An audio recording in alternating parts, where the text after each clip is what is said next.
The subcommittee will come to order. Chair thanks the gentlelady and now recognizes Ms. Zdanowicz, 5 minutes for an opening statement. Thank you, Mr. Chairman, members of the subcommittee. I have been involved in advocacy for people with severe mental illnesses and their families for many years. And I really had no hope that some of the things that have created barriers to treatment would be addressed until Congressman Murphy introduced the Helping Families with Mental Illness Crisis Act, or Mental Health Crisis Act, excuse me. I too want to talk about the Protection and Advocacy Program.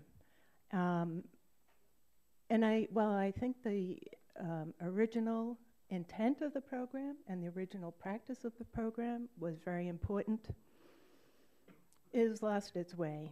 And I'll share a personal experience that is very difficult to talk about. My sister has schizophrenia. She's been ill since she was 18 years old. She has spent most of her adult life in state psychiatric hospitals. For the most part, she has received good medical care, and they have protected. My sister was very vulnerable. But in 1998, the state hospital that she was in closed. She was moved to a hospital that had less than 500 patients.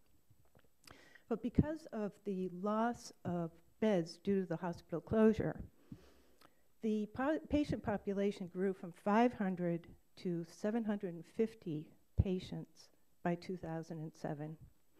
I knew what was happening at the hospital to some extent, and I was able to get her moved to a facility that was safe.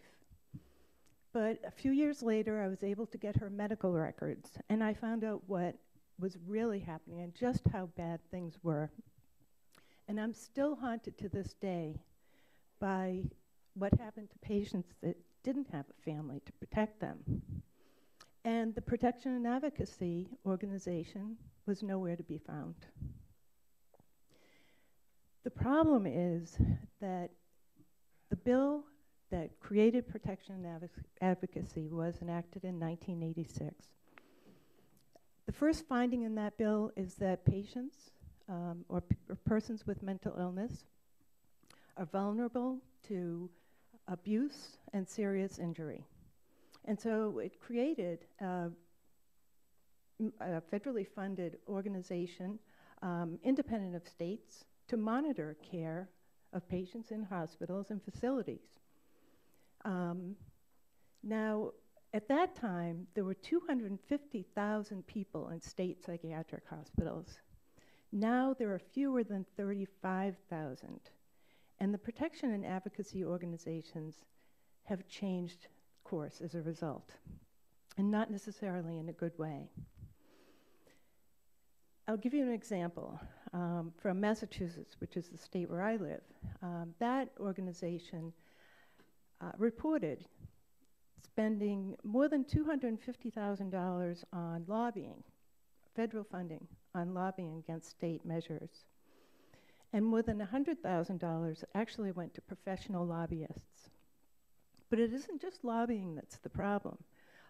In Massachusetts, that organization got government funding to conduct a study of community services, which to me is very important because I have a brother with schizophrenia who lives in a group home, and I'm his guardian.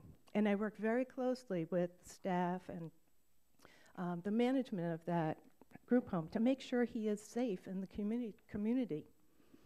But I was appalled when I read the report, and one of the findings was that guardians should not be involved in protective measures that should be used for individuals living in the community. And finding that GPS devices that are used for people who have a history of wandering and getting injured are a violation of individual rights. It's just a perversion.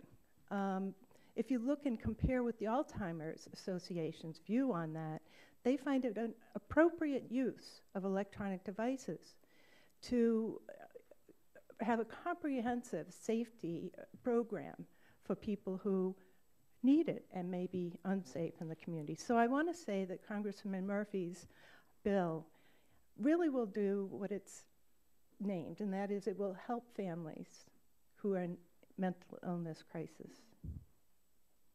Thank you. Chair thanks the gentlelady and notes that Dr. Wellner